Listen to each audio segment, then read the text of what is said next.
It was We'll turn 1970. We'll go back to when we decided to move to East Texas and build a Greyhound farm down there. We needed more land.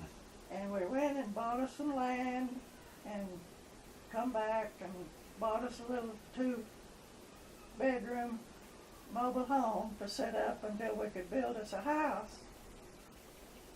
So they moved our trailer house in, and so Herman got his daddy to come up and help him load up the trailer and truck to move our furniture down there, and left me and Roger at home until we could go, that I could load up the odds and ends that would go in our station wagon. And it was just a few things that it filled up the station wagon, and I had to put a lot of it up there, and Roger sat in the middle of the seat while I drove to East Texas. And that's how we moved to East Texas. Me and Roger stayed all night, and the next day we got up and had my car loaded, so we just took off for East Texas. Now Herman and his daddy was already down there unloading the furniture and putting it in the trailer house and everything. And Roger, he was real happy to get out of school for a while. So I think it might have been in the summertime, was it, Daddy? In the fall? I can't remember what month it was, but It wasn't cold, you know. I think it is just don't remember what after school, after school we're over. for summertime. Anyway, we go down there, and he had a lot of acreage to run around and play in, and we set up our housekeeping and started building pens and kennel house to put our feed and stuff in and mix up for the dogs. And we wore ourselves out stretching wire for long runs for the dogs to run in. And finally, after we got some pens built, Herman hooked up, or he went up to get the greyhounds that we had his partner taking care of while we was building a farm down these Texas, pens to put them in. So he come up here, up to Grapevine, and hooked up the dog trailer and loaded them up and brought them back down there. And that's how we started out raising them and making our living, raising greyhounds. And we kept building up things to help us, and built up a house to put our mama Whelping house. greyhounds to whip her, to have her puppies in, and more pens we built on that farm for several years. Then we finally decided we'd build some things to train them on instead of having to haul them to another place and train them. We built a training track, and our exercise track. We had a lot of greyhounds by then, and me and Herman, they's the only ones working on it, and we like to work ourselves to death working and trying to make a living for a while. And finally it got where we could live and not have to. We started raising greyhounds for other people, plus what we were raising for ourselves. And a lot of things happened that I can't even remember, but we enjoyed building our home, and we finally moved us in a We raised 3-bedroom home, them for 45 years. and we raised them for 45 years. And now I'll let him take over telling about building his facilities to train them on and everything. He knows more Well, about you done told that. No, but you Talk about the kids coming out there and Dad and all his friends and who he So- met down there, and After finally we decided to, Roger met some kids in school, Quit calling names. huh? Quit calling names. no, call their names because they'll be watching.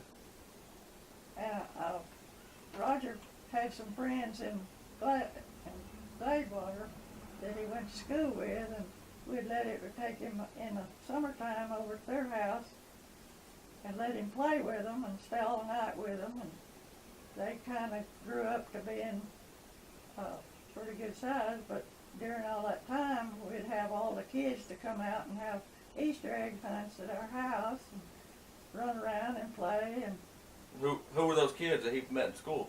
And the kids that he met had the friends that he always played with and went to town to spend the night, and they had, some of them would spend the night with us.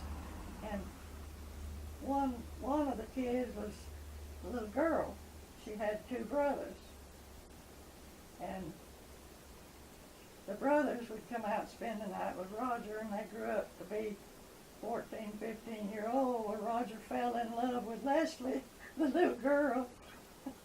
And they grew up liking each other, and when they got old enough, I think she was 17, and he was probably 19, something like that. So they decided they wanted to get married, and we didn't want them to. But finally, well, just before that, they moved to,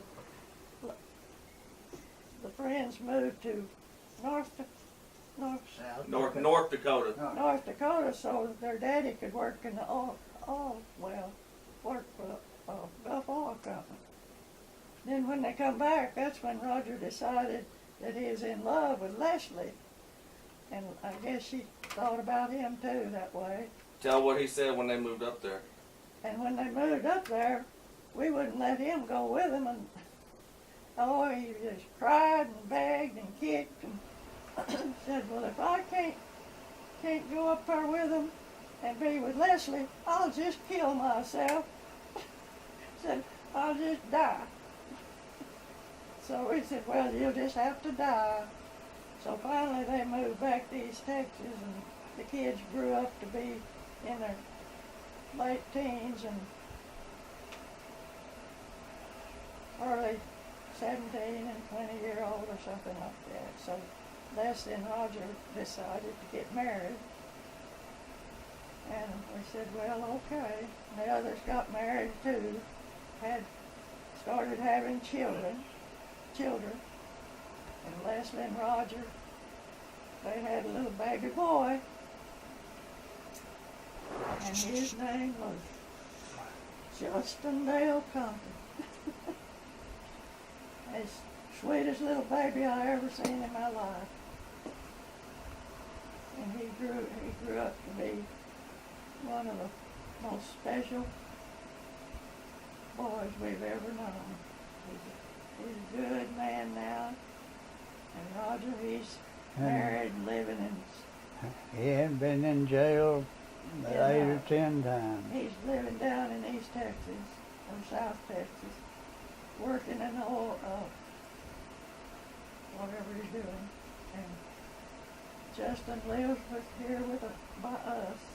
Talk about more stories about Dad and Dave Newkirk and Hitman. Randy Bell and all them when he was growing up. So when he was growing up, when Roger was growing up, and he's still in love with Leslie, but that wasn't much to that until he got grown. But this is during the time just before he got where he wanted to get married, and he'd run around with young and call names. Yeah, they'll be watching. With a boy that lived down the road from us, named David Newkirk. And him and David Newkirk could run around together because David had a car. And when they got, I don't know, tell about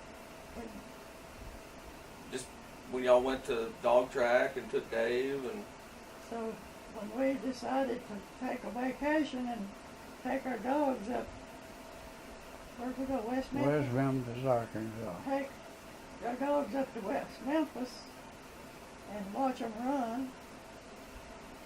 Me and Herman went to the track to watch our dogs, and Roger and David stayed at the motel and swam. We gave them some money to go get them some candy and whatever they wanted to eat. They really had a good time up there staying by themselves at the motel. What would Dave do every time he got in the back seat of that car? So when we decided to come home, then a day or two later, well, we started out in our car, and David and Roger rode in the back seat. And they laughed and talked, and after a while they got quiet. We looked back. David had his head reared back on the back of the seat, just sleeping away. He'd go to sleep every time he sat down. Roger, he wouldn't go to sleep. He wanted to look. I don't think he ever took a nap or anything, but we had a good laugh about him, David, laying back there asleep. Now you start out. I'm getting hoarse. Tell about when Dad wanted to go to the movies. I think with Dave, he came down to Kennel House. Oh, so I don't remember that. You'll remember. before we left to go on that trip, David would come after him every night or two and take him to town and ride around. And well, he decided one night he wanted $10 to go somewhere with David. He dressed up in his new school clothes I'd bought him. He was really going to go to town and spend his $10, him and David. And so, a night or two later, he wanted another $10 bill. I said, I don't have one. I know I'm broke. Well, I know you got some money somewhere. You can give me $10. I said, no $10 tonight. He got mad and started saying bad words to me, and I said, well, okay, just keep it up. He turned his back on me. I reached back in the kennel, and we had a quirt laying there that people would train horses with. He was laying in there. We had it a long time. And I picked that up, and I walked out the front door, and he still had his back to me. And he said something nasty again to me, and I dragged back, hit him across the back with that whip, and he lit out running, and it had just started raining, and he lit out running and run way over into the pasture and stood up against an old pine tree that was over there. And it was thundering and lightning and raining, and finally he come to the house, just looked like a drowned chicken. He went in that house though, and he got his clothes off and went to bed. He didn't want no more $10 bills. Tell about when he went to the drag races that night. Tell him about the drag races. Yeah, one night when he got up old enough to drive, about 8 or 10 miles from our house, they had a drag strip over there. And he just loved drag racing. So we had bought him a car, but he'd already tore it up and had a wreck in it. So I said, I'll let you take the car and go to the drag races, but I want you and that car to be here back home at 12 o'clock, not a You minute. let him have our pickup. And it was that black Cadillac. Oh, okay. Don't matter. So we got out of bed, put our clothes on, drove over to this drag strip, and just cars parked everywhere. And we got looking for a car. Found the car, but we couldn't find it, boy, nowhere. Kept walking, looking way up behind where they start the races. Well, Pit. The pit. he had walked down to the pit, and he just standing out there by himself, watching them get the cars ready for the next race. Just standing down there like a statue. And it was 12:30, close to 1 o'clock, the time we found him. And I asked him what in the world was he doing. He's supposed to have been home at 12 o'clock. And I said, you won't get the car anymore because you do like I told you.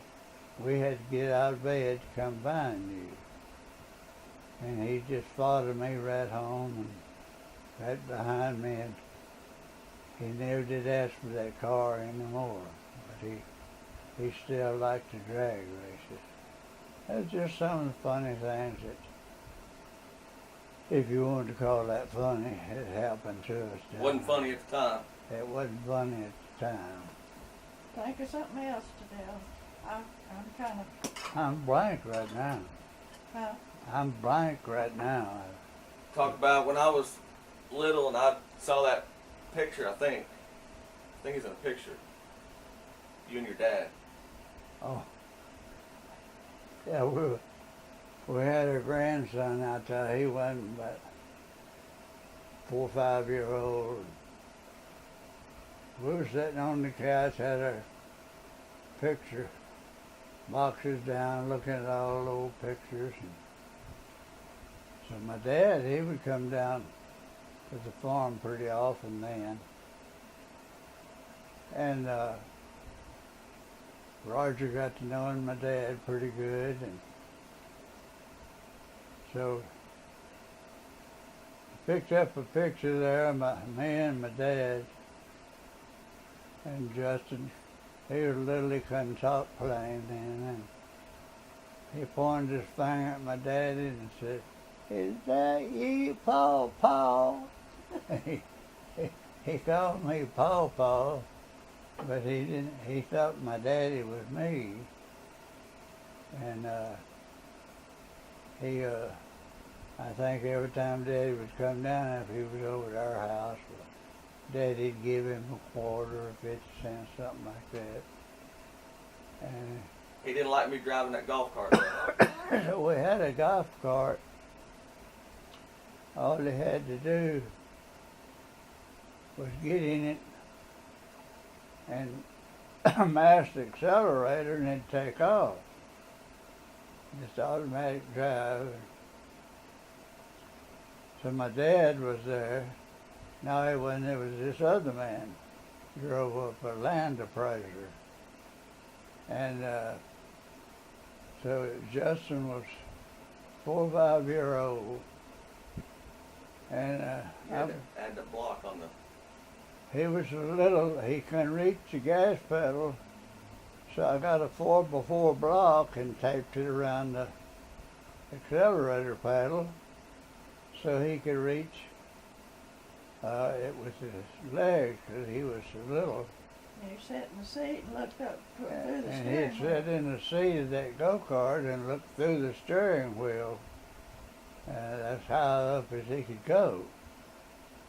And this man, land appraiser, he dropped by to ask us a bunch of questions about our land. We had, I think, 92 acres. And about that time, Justin stepped out the back door and the golf cart was sitting right by the back porch. And he just jumped in that thing and hit that 4x4 block and he took off just like a wild rabbit and made a big circle down toward the lake. And when he took off, it just looked like it's impossible for somebody that little to drive a golf cart. And that man looked at him, he turned around and looked at us, and he started to run to try to catch my grandson on that golf cart, and then thought he it was- turned around and looked back at me, wondering why I didn't run stop him. He thought it was running away He with him. thought he was having a runaway, and that boy could drive that golf cart just good as I could. And that man finally said, "That's the least person I have ever seen in my life driving a golf cart." He just couldn't get over it. It scared him at first. And from then on, he drive that golf cart anywhere he wanted to drive it. And that's why he turned out to be such a good driver now. He learned on the golf cart, I guess. Yep. That's And all. you'd let him drive the tractor sitting in your lap. Yeah, he'd drive a John Deere tractor sitting in my lap all the time. He really had a time when he'd come out of town, out on the farm. Live with us about half the time, I guess. Then I got a 4-wheeler and talk about when how I would pull JB in the wagon. He was my grandson. We bought him a 4-wheeler, and he had a little brother about 2 or 3 years younger than he. 6. He was 6 years younger. 6 years younger than my grandson, and so he tied a little red wagon on behind that golf cart, and he'd pull his 4-wheeler. No, four-wheeler. Huh? 4-wheeler. His, He'd take that 4-wheeler and pull his little brother around all over the farm and having a good time, and a little red wagon. and pulling that little red wagon and his brother sitting in it, and every once in a while they'd turn over. JB go rolling. JB, he would go rolling. He'd get right back in though. We'd tell Justin to slow down a little bit. So the 2 boys had a time with that 4-wheeler. He kept it for several years. And your dad, tell about your daddy sitting in front of the kennel house watching Justin jump Yeah. the driveway on that four-wheeler. One time when my dad was down there, he had to drive 100 and some odd miles to get down there from where my dad lived. He drove down there, and we was all standing out there in the yard talking. And at that time, Justin was out running, jumped on the 4-wheeler and took off. And Daddy didn't know that small as he was that he could drive a golf cart and No, the four-wheeler. 4-wheeler. 4-wheeler. So grandson, he took off, and my daddy just couldn't believe it and said, "I wish you'd get that boy off that thing," said he's gonna break his neck. Justin would jump our driveway because it was a little higher than the Yeah. ground. And Daddy was sitting there watching him, and that just scared him to death. Right across Oh, the yeah, house and kill himself. He thought he was gonna kill it, break his neck on that 4-wheeler. He was scared of Daddy was scared of Well, Daddy wouldn't let us climb a climbing tree. trees or anything. Tell him what he'd say when you climb a tree. Oh yeah, he wouldn't, when we were small, he wouldn't let us climb a tree or anything to have fun up on the barn or up on the roof of the house. And When he left the house, when So he he left to would- go to town, he would leave to go to town, and y'all give he'd it tell all of us, said, "Now, don't be climbing up these trees and don't be on top of the barn. If you're going to break a neck or leg, arm or something while I'm gone." He said, "When I get back, I better not hear of y'all being up in them trees and on the barn." But just as soon as he went off to town, got out of sight, up them trees and on top of the barn we'd go. It was a wonder we hadn't really got hurt. But When you did get hurt, what'd he do? when we got hurt and crying, if he was there, he'd spank us. He'd whoop you for getting hurt. Yeah, he'd whip us for getting hurt. But he was real afraid of us They climbing afraid y'all would trees. get hurt and wouldn't nobody there to take you to the doctor. Yeah. Well, Lord, I guess that was the good old days. I can't think of anything right now. I'm down to the bottom right now until we can think of some more.